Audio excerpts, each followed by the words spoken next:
want to take a moment as we welcome you back inside our studio, Robbie Mustoe, Tim Howard, Rebecca Lowe, this Sunday afternoon to talk about Phil Foden. Robbie, you were mentioning a little bit about him there. We don't read out enough what he has done, OK? Age 23, been at Manchester City since he was 9 years of age, more than 250 appearances already at the age of 23. He has 18 goals this season in all competitions. That's the best he's ever had in his career.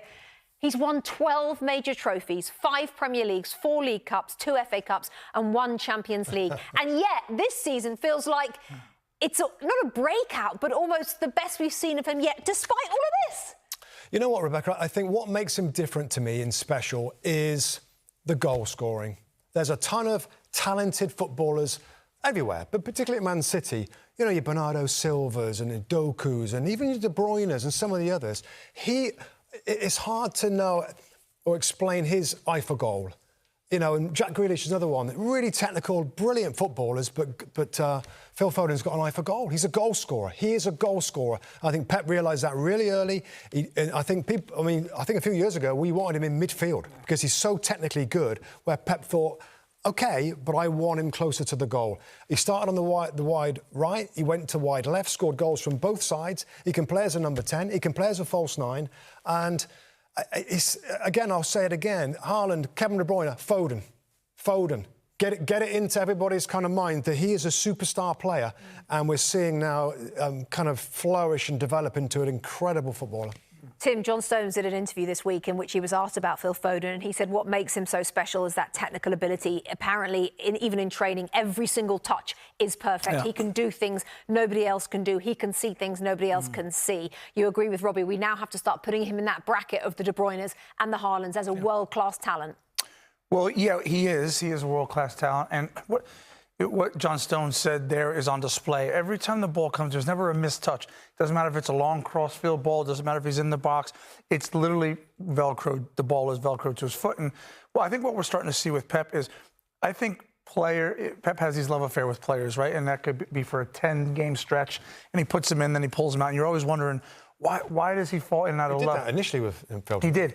But then there's players who stand the test of times. Your Fernandinhos, sometimes Bernardo Silva at one point, Rodri. Now, you can never upset Pep. You're always going to be in the lineup. And I feel like that is kind of where Phil Foden's going. And you talked about, because at one point, I was a very old player at the end of my career. I was very young when I started. And you talk about what he's accomplished and how good he is. The mentality to be in and around your hometown and to play for that football club, it's great that he has good skill, but his ability to be mentally strong and go out there and perform is incredible at his age. Now, the game itself, Manchester United first half was so good and did so many things right. So what happened in the second half? When for you was the moment that United let City back in? I didn't like the subs, to be honest with you. Didn't like Marcus Rashford going off. We know that maybe relationship's not great between manager and player. He scores a goal like that, and he's always a threat. I don't like Amrabat coming into midfield. You know, Garnacho came off. I didn't like the subs. Mainu went off as well. Mainu went off in the middle of the park, and things got a little ropey. Basically, this game can be summarised as Man City have just got too much quality, and Manchester United just couldn't keep doing the same things. Well organised, compact. Varane was stretched but made challenges. I said at half-time, like, you don't expect City to miss those. Foden missed a one-on-one. You had Haaland that missed incredible. It's like they won't continue to miss those. That being said, it's an incredible goal from Foden, but United just couldn't stick with City's quality. Tim, the amazing thing about this City team is that they give you a chance. They often give you a goal lead, and yet very few people would still bet against them coming out with all 3 points at a goal down. Well, that's right, and the way that they were playing, I thought they were going to win the game. Like you, and I know it's an afterthought, I wouldn't have made subs. Here's why. Because he had nothing on the bench that could impact the game. Nothing. And I know they got tired. I would have let the game motivate my players. I know you're tired. I know you're leggy. But lads, we're away from home. Dig in. We're still 1-1. Everything's fine. Let the game motivate him. Once he made the changes, I thought it was really difficult. Fascinating stuff. What a fascinating game at the Etihad. Back to our commentary team of Stephen Warnock and John Champion. Gentlemen, I think as the game wore on, everybody just started feeling we're going to see another one of these City comebacks. They're making a habit of it.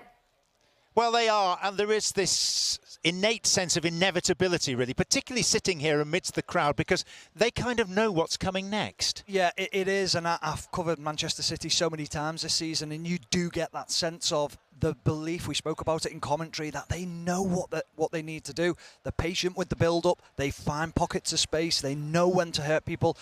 And then with Phil Foden on the pitch, De Bruyne on the pitch, you know you've got that injection of pace and being able to change a game within the blink of an eye. And the fact that the word panic doesn't seem to exist in the City vocabulary. No, and you can see that with the way the players play. Even if they misplace a pass, misplace a touch, there's no panic, there's no pointing fingers. It's all, don't worry about it. We know you're capable. We know what you're capable of doing. So, yeah, I mean, it's a really strong performance, especially second half from Manchester City. So let's throw it forward, because in a week's time, we're going to be enjoying Liverpool against Manchester City. City haven't beaten a top 5 team this season yet. No, and that's where the challenge lies, because they face Liverpool, Arsenal, Aston Villa. Tough games. We know what Aston Villa did to them in the reverse fixture. We know the rivalry between Liverpool and Manchester City and the way that the two teams play. Liverpool will dominate the ball as well as Manchester City do when given the opportunity to. Yes, it's not their full 11 that they usually have. Can Manchester City play on that? Can they find the vulnerabilities in Liverpool? And to complete the picture, Manchester United, any redeeming features today for you? No, I think Tim's just touched on exactly what I spoke to you about, was the squad depth. Not enough ability to go 90 minutes into the depths of it, not enough ability to bring players off the bench and change the game. Body language, when the first goal went in, it was almost defeatist. They thought, here we go, this is what's going to happen now, rather than what we spoke about in commentary. You've got a good point on the board here. If you can hold that, be resilient and organised, you've got a great opportunity, but the body language dropped. And it'll be interesting to hear what Erik ten Hag has to say about it. Quite a bit of frustration amongst Manchester United supporters around the ground earlier. Just what he's been distracted by this week, Rebecca, notably this row with Fulham over their TikTok. One Manchester United wag said to me the only TikTok he should be worried about is the TikTok of the clock that's ticking on his tenure.